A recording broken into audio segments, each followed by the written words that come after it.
मैं कनिष्ठ तिवारी वही पीड़ित पत्रकार हूं जिसके साथ बीते 2 अप्रैल 2022 में हमारा चीरहरण ही नहीं बल्कि पत्रकार बिरादरी का पूरी तरीके से चीरहरण किया गया था। और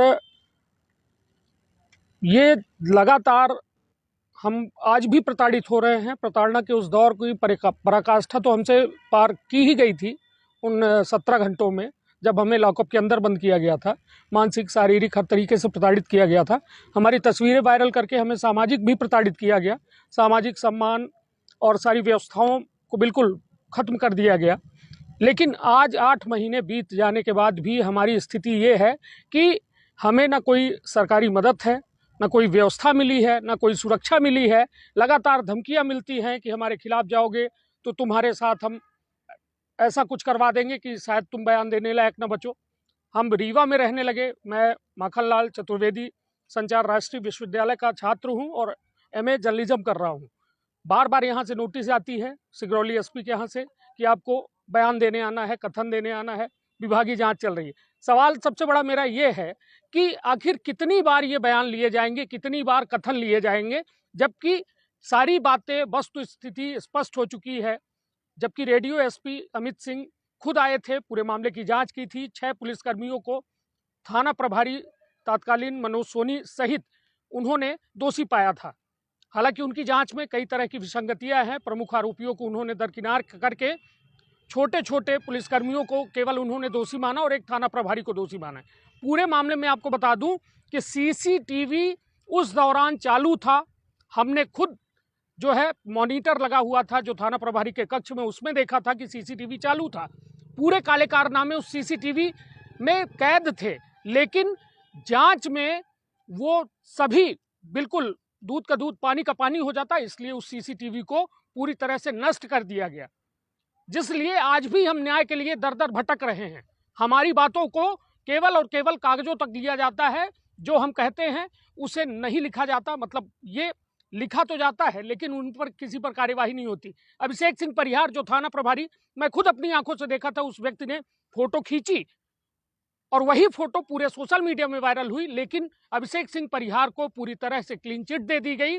मैं रेडियो SP अमित सिंह पर भी सवाल खड़े करता हूं, उनकी जांच पर सवाल खड़े करता हूं कि आखिर यदि न्याय उच्च स्तर और निम्न स्तर दोनों में एक जैसा है तो फिर वो न्याय नहीं, पूरी तरह से अन्याय है और हमारे साथ अन्याय हो रहा है। हम बार बार और चीख चीख के चिल्ला चिल्ला कह रहे हैं कि जो ये विभागीय जांच हो रही है महज एक खाना पूर्ति के लिए की जा रही है। न उन्हें हमारे सम्मान से मतलब है, न वो पूरा पुलिस विभाग और सरकार किसी भी आरोपी को कोई सजा देना चाहती है। प्रदेश सरकार जो है और पुलिस प्रशासन लगातार सुशासन के दावे करता रहा है, तो ऐसे में पत्रकारों के ऊपर इस तरह की जो घटना हुई है, इसको आप किस नजर से देखते हैं? मैं आपको बता दूं, ये पत्रकारिता का वो काला दिवस है जब पत्रकार अपने आप को भूलकर, अपने परिवार को भूलकर, अपने बच्चों को भूलकर समाज के लिए निकलता है और समाज के उन ज्वलंत मुद्दों पर अपनी बात रखता है जिससे एक जन का भला होता है। लेकिन यदि इसी तरह घटनाएं होती रही तो वो दिन दूर नहीं कि जब पत्रकार किसी घर में नहीं होगा, क्योंकि उसे डर लगेगा कि यदि मैं पत्रकार बनूंगा तो मेरी बीवी विधवा हो जाएगी, मेरी माँ की कोख सूनी हो जाएगी, मेरे बच्चे अनाथ हो जाएंगे। कौन लोग हैं जो जांच को प्रभावित कर रहे हैं और लगातार धमकी दे रहे हैं? मैं आपको बता रहा हूं, इसमें सीधी के विधायक केदारनाथ शुक्ला और उनके पुत्र गुरुदत्त शरण शुक्ला के द्वारा लगातार जो है, हमें सीधे तौर पर नहीं मगर अन्य लोगों के माध्यम से मुझे जब जानकारी होती है कि ये हमारी जो है ये और कहीं से मुझे जो है प्रभावित करना चाहते हैं, परेशान करना चाहते हैं और इस तरीके से हमें डराना धमकाना चाहते हैं कि हम किसी भी पुलिसकर्मी के खिलाफ न खड़े हों, ना हम किसी भी विधायक के बारे में अपनी बात कह पाएं उच्च स्तर तक। क्योंकि अभी तक मैंने खुद अपनी जेब के पैसे से एक एक फोटो कॉपी करा के गृह मंत्रालय, राजभवन, मानवाधिकार, DGP, हर जगह ऐसा कोई भी दरवाजा नहीं है जहां न्याय की उम्मीद हो और मैंने दरवाजा ना खटखटाया हो। लेकिन उस न्याय को इसलिए नहीं मिलने दिया जा रहा है क्योंकि हम एक आम पत्रकार हैं और पत्रकार की वजह से ये हो रहा है। और सामने हमारे एक विधायक हैं, एक विधायक के पुत्र हैं, तो वो आज पावर में हैं और हम पावर तो नहीं कह सकते कि पत्रकार के पास कोई पावर है, मगर हाँ पत्रकार एक महज होने के चलते आज इस तरीके से प्रताड़ना का दंश झेल रहे हैं कि 8 महीने से हम कभी सिगरौली, कभी बैढ़न, कभी भोपाल सिर्फ यही कर रहे हैं। डर है आपको?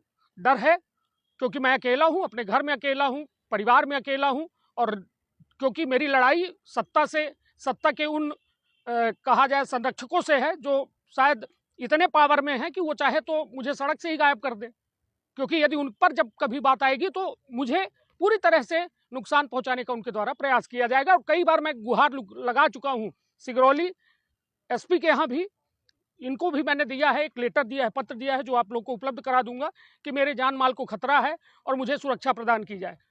तो क्या माना जाए राजनीतिक संरक्षण में इस पूरे मामले को प्रभावित किया जा रहा है? बिल्कुल किया जा रहा है, क्योंकि 8 महीने आप खुद सोचिए, कल्पना करिए कि किसी मामले को क्या न्याय इतना धीरे है, जो सारी चीजें स्पष्ट हैं, साफ सुथरी हैं, जहां साफ सुथरी तौर पे दिखाई दे रहा है कि फोटो कौन खींच रहा है, वायरल कौन कर रहा है, सीसीटीवी को क्यों नष्ट किया गया। आप खुद सोचिए ना, पुलिस यदि सही होती तो क्या सीसीटीवी को नष्ट करती? सीसीटीवी फुटेज, जबकि डीजीपी का आदेश है कि हर थाने की सीसीटीवी रिकॉर्ड होनी चाहिए और बकायदा उसका डेटा 2 से 3 महीने रखा जाना चाहिए, लेकिन उस सीसीटीवी फुटेज को पूरी तरह से नष्ट किया गया, इसलिए क्योंकि उसमें उनके काले कारनामे रिकॉर्ड थे, एक एक चीज रिकॉर्ड थी, हमें किस तरह मारा गया, पीटा गया, प्रताड़ित किया गया, क्या क्या किया गया, जिसको मैं याद करके पूरी तरह से सिहर जाता हूं। और वजह सिर्फ यही है कि मैं अपने लिए लड़ाई ये नहीं लड़ रहा हूं, पूरी पत्रकार बिरादरी के लिए लड़ रहा हूं, क्योंकि डेस्क में बैठने वाला पत्रकार, जो बड़े बड़े चैनलों के डेस्क में बैठते हैं, हमारे आपके दम से ही पत्रकारिता चलती है उनकी, और यदि हम आप सुरक्षित नहीं है तो डेस्क वाला पत्रकार कैसे सुरक्षित है, कैसे वो न्यूज चैनल चलाएगा, मैं भी जानना चाहता हूँ। आखिरी में जानना चाहेंगे कि आपकी क्या यहाँ पर क्या क्या मांगे हैं, क्या चाहते हैं आप? नहीं, हम तो ये चाहते हैं कि हम जितने भी पीड़ित लोग हैं, हमें सरकार की ओर से जो है एक व्यवस्था, सुरक्षा व्यवस्था जो है मुहैया कराई जाए।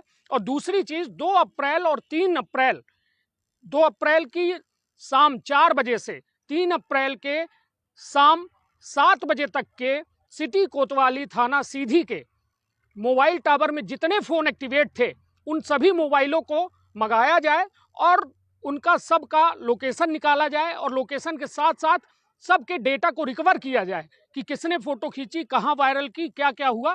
और साथ ही दोषी पुलिसकर्मी अभिषेक सिंह परिहार, मनोज सोनी और अन्य जो पुलिसकर्मी दोषी हैं, सबके खिलाफ एफआईआर दर्ज की जाए। यदि आम आदमी के खिलाफ तुरंत एफआईआर होती है तो इनको, उनके ऊपर क्यों नहीं? जब दोष सिद्ध हो गया तो एफआईआर क्यों नहीं की जा रही? आपके इस पूरे मामले को लेके बीबीसी जैसे चैनलों ने उठाया, स्थानीय पत्रकारिता को लेके आप किस तरह से सहयोग आपको मिला सीधी? जी, आपको बता दूं, बात स्थानीय पत्रकार की नहीं है, बात डर और खौफ की है। जब एक पत्रकार की इस दुर्दशा, 17 घंटे एक पत्रकार लॉकअप के अंदर रह सकता है, तो आप समझिए जब हमारी इस तरह की हालत हुई तो शायद सामने वाले पत्रकार जो थे उनके अंदर वो डर, वो खौफ था उस सरकार का, उस सिस्टम का, जो शायद एक केंद्र बिंदु के रूप में विधायक के द्वारा संचालित की जाती है। इसलिए सबकी हिम्मत नहीं होती कि वो सामने आए और ये पूरी बातों को कह सके। लेकिन राष्ट्रीय मीडिया, प्रादेशिक मीडिया का मैं तहे दिल से आभार व्यक्त करता हूँ, पूरे पत्रकार बिरादरी की ओर से करता हूँ, क्योंकि उन्होंने एक सच जो दब रहा था उसे उठाया और एक जन जन की आवाज बनाई और जाकर कहीं आज हम न्याय की भले अंतिम पंक्ति में खड़े हैं, न्याय हमसे बिल्कुल अंतिम छोर पर है, उसके बावजूद भी एक आशा और एक उम्मीद इस पत्रकारिता ने ही बचाई है।